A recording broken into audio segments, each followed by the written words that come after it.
de la Torre, Eduardo. ¿Qué tal? Si arrancamos este diálogo para conocer en perspectiva, tener detalles completos, le enviamos un fuerte abrazo a nuestro primer invitado, Eduardo, a partir de este momento. Muchas gracias, Alberto. Yo tengo una consulta y es Rodrigo, ¿cómo está? Gusto saludarlo. Quiero preguntarle sobre el tema del agro y toda la problemática que se está dando. El día de hoy salió la gente en Otavalo a decirles, ya déjennos trabajar.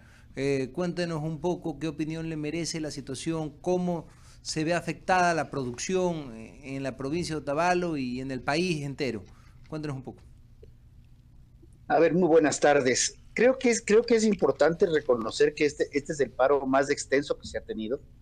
Si bien se hace referencia a un paro focalizado, porque Imbabura está bloqueada completamente y la provincia de Carchi de manera parcial, ya que las vías a través de Imbabura están cerradas, el impacto de este paro en lo que es confianza, en lo que es el riesgo país que va al alza y un sinnúmero de aspectos, tiene un impacto nacional, por más que queramos minimizarlo o reducirlo a una provincia, y yo creo que son dos.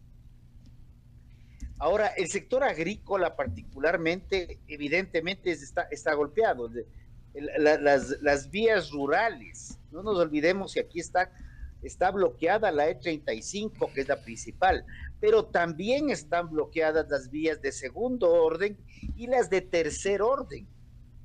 Entonces, el agricultor, salvo que esté pagando algún peaje, por bautizarle de alguna forma, o una vacuna, para ser más explícito, realmente no está en capacidad ni de sacar producto, menos aún de ingresar los insumos requeridos para la producción, lo cual en muchos cultivos va a tener un impacto, no solamente de este momento, sino en una reducción de la productividad hacia el futuro. Están asesinando a la provincia de Imbabura de manera sistemática. Esto es extremadamente preocupante lo que está pasando en Imbabura. No podemos desconocer que lo que estamos viendo ahorita tiene que ver con una suerte de un gobierno paralelo instaurado en la provincia, donde son ciertas comunidades las que deciden quién trabaja, quién no trabaja, quién se moviliza, quién no se moviliza, y cuánto cuesta movilizarse y cuánto cuesta trabajar. Parecería que el famoso comunismo indoamericano, socialismo indoamericano, planteado en el libro de Leonidas Issa, El estallido, está siendo un proyecto piloto en la provincia de Imbabura, evidenciando que es un proyecto autoritario, vertical, estatista y destructor de la economía. Rodrigo, ¿cree usted que se podría estar haciendo, como usted bien lo dice, algo de anarquía en este sentido? Se está cometiéndose, porque se ven las noticias justamente y nos informan que hay gente que te dice, prácticamente se te mete en el trabajo y te dice no puedes trabajar, ¿por qué? Porque yo digo. ¿Cree usted que también hay algún tipo de apoyo de algunas bandas delictivas en este aspecto también? Cuéntenos un poco. A ver, primero, no creo que es un tema anarquista. Es un tema de que están conformando un estado paralelo, que es distinto a una anarquía. Ahora, que hay financiamiento, evidentemente hay financiamiento. Imbabura tiene una de las minas ilegales más grandes que hay, de altísima productividad en oro y altísimo rendimiento, y con un oro con tendencia al alza que supera ya los $4,000, pues el tema del diésel no llega a ser una raya más al tigre. O sea, la diferencia es que el costo del diésel es irrisoria para los beneficios que da la mina. Lo que se está planteando en este momento es un estado anárquico, totalitario, fuera del estado ecuatoriano que se está instaurando en Imbabura. Y en ese sentido sí está bien el tema de anarquismo, entendiendo que es un estado dentro del estado. Pero ahí sí hay una estructura orgánica que está operando. Hay un financiamiento que se ha hablado y se ha evidenciado, no solamente en este paro, en el 22 y en el 19. Ya se hablaba de mucho dinero corriendo y no a través de cuentas bancarias, dinero en efectivo, dinero que probablemente ya estaba encaletado y que encontraron un pretexto que es el diésel para ver cómo estructuran su proyecto piloto, como yo lo llamo. Estas son conjeturas mías, porque sí estamos viendo algo mucho más atrás. Hay mucho dinero, la minería ilegal es la cara visible de donde también hay narcotráfico, también hay tráfico de armas, también hay trata de personas, hay un sinnúmero de temas que se vinculan obviamente al lavado de activos. Perfecto. Carlos Acoto. Y aquí la pregunta es, ¿en qué va a terminar todo esto? Y yo le agradezco resumirlo de esa forma, porque la evidencia es realmente contundente. Usted ha señalado, el diésel ha sido solamente la excusa para movilizarse de esta forma y empezar paulatinamente a reemplazar al Estado en esos territorios. Ya daban algunas luces cuando decían: vamos a declarar un estado de excepción indígena para que en estos territorios que son nuestros, decían, no entre la fuerza pública. Luego tuvimos manifestaciones como los presidentes de las comunas tienen la misma autoridad que un presidente de la República. No lo digo yo, consta en los videos que circulan ampliamente en redes sociales. Nos piden permanentemente a la sociedad civil que entendamos cuáles son las dinámicas del movimiento indígena, pero al final del día, y permítame el comentario, pareciera que ellos no entienden cuál es la dinámica de su movimiento indígena. La semana pasada, la UNORCAC y la FICI, sus líderes, se sentaron a la mesa con el gobierno, salieron a hablar de los acuerdos y la gente les cayó a palos, literalmente. Desconocieron su liderazgo. Entonces, a mí me da mucho miedo y quisiera saber cuál es su proyección. ¿Qué cree usted que puede suceder? Porque tampoco es que el gobierno, el ministro del Interior o la ministra de Gobierno van a tener que sentarse uno a uno con cada manifestante a ver qué es lo que quieren para finalmente entregárselos y así pueda volver la normalidad a Imbabura. Desde su perspectiva, ¿cuándo y cómo puede terminar esto? Quizás es una pregunta muy difícil, pero me gustaría escuchar sus conjeturas al respecto. El cuándo y cómo, creo que más bien la pregunta no es para mí, sino para la Guga Ayala. Yo ahí sí no califiqué. Pero sí te puedo decir que las estructuras indígenas son absolutamente verticales, no son piramidales, son verticales, aunque muchas veces en las bases tú vas a ver que haya una aparente disociación y discrepancia, pero cuando es el momento de cerrar, cierran. Parece que están peleados. Entonces tú dices, la UNORCAR se peleó con la FICE y que el líder de la semana pasada no es el líder de ahora. Sí, esos son líderes de segundo o tercer plano, porque al final del día tú tienes un liderazgo superior, que es lo que acaba de declarar hace hora y media más o menos, la comunidad de Ilumán, que está un poco más al norte de Otavalo, en que dicen, nosotros nos retiramos, pero las vías permanecerán cerradas. Entonces dices, a ver un ratito, si te estás retirando y la vía permanece cerrada, no te estás retirando. ¿Qué es lo que está pasando con Cotacachi? Cotacachi está completamente aislado. Sale una noticia que parece como que fuera la luz al final del túnel y dicen, la vía desde Antonio Ante hasta Ibarra está habilitada. Pero ¿de qué te sirve la vía de Antonio Ante a Ibarra cuando tú tienes que salir de Ibarra hacia el sur, hacia Quito, y de Antonio Ante Otavalo, Cajas, está completamente bloqueada? Entonces aquí no es un tema de cantar victoria. Y lo que vimos esta semana, que hubieron intentos fuertes de aislarle más a la provincia, cerrándole hacia Carchi y cerrándole la vía hacia Esmeraldas. Entonces, no te puedo decir cómo va a terminar esto. No me gusta lo que estoy viendo. Hace casi un mes yo anticipé que siento que la estrategia del gobierno es del agotamiento, el 3 de octubre precisamente, y este agotamiento tiende a llevarnos a una confrontación pueblo contra pueblo. Eso sí me asusta, porque eso sí sería ya desconocer el Estado de Derecho del Estado ecuatoriano para que la comunidad y los ciudadanos del campo contra los ciudadanos de la ciudad se batan a palos, a piedras, a no sé qué. Ya está pasando, Rodrigo, ya está pasando, inclusive A la Estoy tercera consciente. semana de la movilización, la gente salió con banderas blancas, algunos, otros con escobas, a enfrentarse con gente que tenía lanzas. Carlos, a la segunda semana pasó eso en Atuntaqui, en Cotacachi, en Otavalo. En la tercera semana se levantaron en Ibarra. Y la otra cosa que también, por favor, me vienen a decir que Ibarra ha caído el 60 y pico % del consumo de diésel. Porque está Obvio, parado, claro. la provincia está parqueada. Sí. O sea, comparemos en momentos idóneos. Claro, Y no. ni siquiera comento otras cifras que he leído por ahí que parece que son sacadas de la chistera de otro lado. Pero Sí. lo que sí te puedo decir es que la producción de textiles, la producción, el servicio turístico tan importante en Imbabura, la producción de leche, la producción de aguacate de Imbabura, algo se salva por estar más al norte y poder salir por Esmeraldas.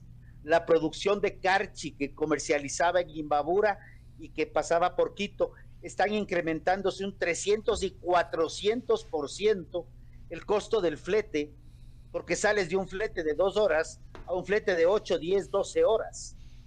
Y eso cuando tienes una posibilidad de salir. Ahora están marcando a la gente a ver quién puede movilizarse y quién no. Aquí esto sí es un llamado al gobierno nacional a decir, ok, entendemos la cautela, entendemos la prudencia, entendemos que esas famosas organizaciones que defienden los derechos humanos solamente ven, y esto lo conversé yo con la CIDH en el 19, solamente podemos cuestionar lo que el Estado hace a los civiles, no podemos cuestionar lo que los civiles hacen contra otros civiles, ni con lo que los civiles manifestantes hacen contra el Estado. Entonces yo les dije, perdón, los derechos humanos eso no califica. Todos somos humanos, todos tenemos igualdad de derechos. Sí, señor. Entonces, ese tipo de cosas a mí sí me preocupan porque ahí están las ONUs, las CIDHs, las INREDs, un pocotón de ONGs. Sí, ¿y sabe qué más, Bueno, Rodrigo? Y dale los fondos de esas entidades. Que cuando se movilizan estos grupos, permanentemente dicen, buscamos un país más igualitario, más equitativo. Pero hoy, por ejemplo, en ese cerco que están haciendo en Imbabura, ellos sí han decidido quién es un ciudadano de primera, de segunda y de tercera clase. Ellos han decidido quién come y quién no come, quién accede a agua y quién accede a gas. Y continuamos con la entrevista con Jorge Escobar. Rodrigo. Gracias, Carlos. ¿Cómo le va? Bienvenido, un gusto saludarlo. Ahora, hoy cerca del mediodía, los alcaldes de Cotacachi y también de Antonio Ante han hecho un llamado directo, frontal, al cardenal ecuatoriano, a Monseñor Luis Gerardo Cabrera, presidente de la Conferencia Episcopal Ecuatoriana. Le pregunto, ¿esto podría tener alguna solución en manos de la Iglesia? Yo te puedo decir algo. Primero quiero completar algo. En Imbabura, particularmente Otavalo, Antonio Ante, se eliminó el subsidio al gas porque el Estado totalitario indoamericano decidió que el gas costaba $15, ¿ya? Y ahí sí nadie dice nada y las comunidades no dicen nada. Ahora, el diálogo, he escuchado cualquier cantidad de cosas, que no es lo adecuado, que no se puede dialogar con esta gente. El diálogo puede no ser la mejor opción. Sin embargo, el diálogo siempre será la menos mala de las opciones. El diálogo permitió solucionar los problemas en la Segunda Guerra Mundial. Permitió generar líneas de acuerdo. De pronto no es el presidente de la República con el que está de presidente de la CONAIE, que eran amiguis hace un par de meses. Pero el diálogo tiene que haber canales de comunicación que busquen solucionar los problemas, llegar a algún tipo de acuerdos donde ninguna de las dos partes va a imponerse. Y sobre esto, creo que hay una entrevista de esta semana que yo la he distribuido como que fuera hoja volante, que es a Julio María Sanguinetti, expresidente de Uruguay, que dice que el más fuerte, en este caso el Estado ecuatoriano, al ser el más fuerte es el llamado al diálogo. Y les doy un tip. Si es que el Estado ecuatoriano hace como yo lo califiqué en el 19, un reality show, ¿ya?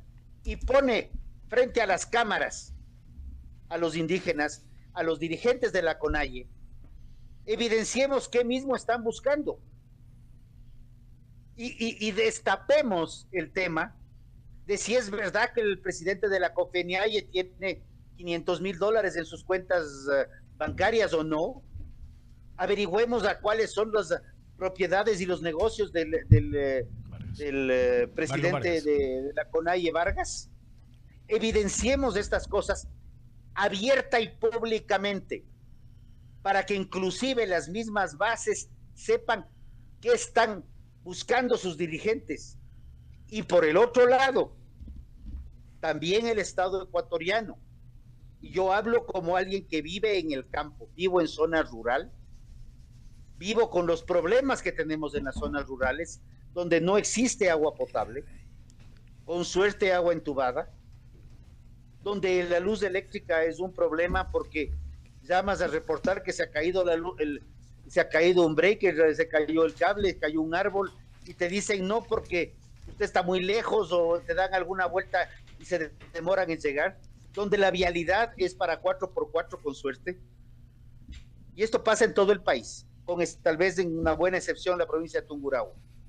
Pero hay una deuda del Estado hacia la ruralidad, donde tú ves niños de 5, 6, 7 años que tienen que viajar 1 hora y pagar un transporte caro porque no hay las escuelas unidocentes que tanto se decía que no servían para nada, pues sí sirven y eran útiles en zonas distantes, donde la comunicación celular es precaria, y en la pandemia tuvimos que vivir como niños hacían peripecias para poder mantener su derecho a la educación y sus conexiones, y hacían mucho esfuerzo. Entonces también hay una deuda con el sector rural. Yo no voy a darle ninguna prerrogativa a ninguno de los dos lados. Tenemos un problema grave como país, necesitamos un país más equitativo, pero si queremos hablar de equidad, lo primero que tenemos que hacer es sentarnos a dialogar, y no entre los que pensamos igual. Si queremos construir soluciones, tenemos que sentarnos entre los que no pensamos igual, para ver si en algún momento en la mesa llega el punto de quiebre y decimos, ok, valido tu punto, puedo entenderte, construyamos una solución conjunta. Y si la Iglesia Católica, la Iglesia Evangélica o entidades que tienen autoridad moral pueden servir de puentes, bienvenido sea. Ese es el camino, y ese camino no podemos desconocerlo, no podemos desaprovecharlo, y quien diga no al diálogo, pues realmente espero que esté buscando un mecanismo y otra forma de comunicación para que no se le caiga la imagen, pero el no al diálogo es lo último que debe hacerse en una democracia. Sí, solamente 2 minutos porque ya tenemos que técnicamente despedir. ¿En qué medida el gobierno podría dejar de tener una postura tan dogmática y empezar a ser más laxo, más indulgente, más magnánimo? Porque me da la impresión que luego de que hicieron el papelón, literalmente tras ese acuerdo de la semana pasada, de pronto se les viene abajo. Hoy lo que se busca es establecer una línea directa, pero sin ningún tipo de concesiones que estén fuera de lo que se busca por el bien común. Porque, ojo con lo que pasó la semana pasada. El ministro del Interior anunciando que por fin se terminó esto, y de pronto todo se desbarató en menos de 48 horas. Menos de 24. Pero la idea es esta. Hagamos que el diálogo sea público, hagamos que el diálogo sea abierto. Y estemos preparados para cualquier tipo de diálogo. Para un diálogo en el cual las partes se pongan de acuerdo y en el primer diálogo marquen ciertos espacios. Las vías no pueden permanecer cerradas, y en eso estoy completamente de acuerdo, no solamente con el gobierno. Estoy de acuerdo con el 95% de la población de la provincia de Imbabura, y me atrevería a decir que con al menos 60% de la provincia del Carchi, que se ven abocados a pagar transportes carísimos, que se ven abocados a estar con las bodegas de sus productos llenas por no poder sacar la producción de todo lo que tenemos y toda la riqueza que tenemos de esas provincias. Me atrevo a decir que es toda la gente que está en turismo, comedores, hoteles, hostales, hosterías, plazas, mercados, que están parados.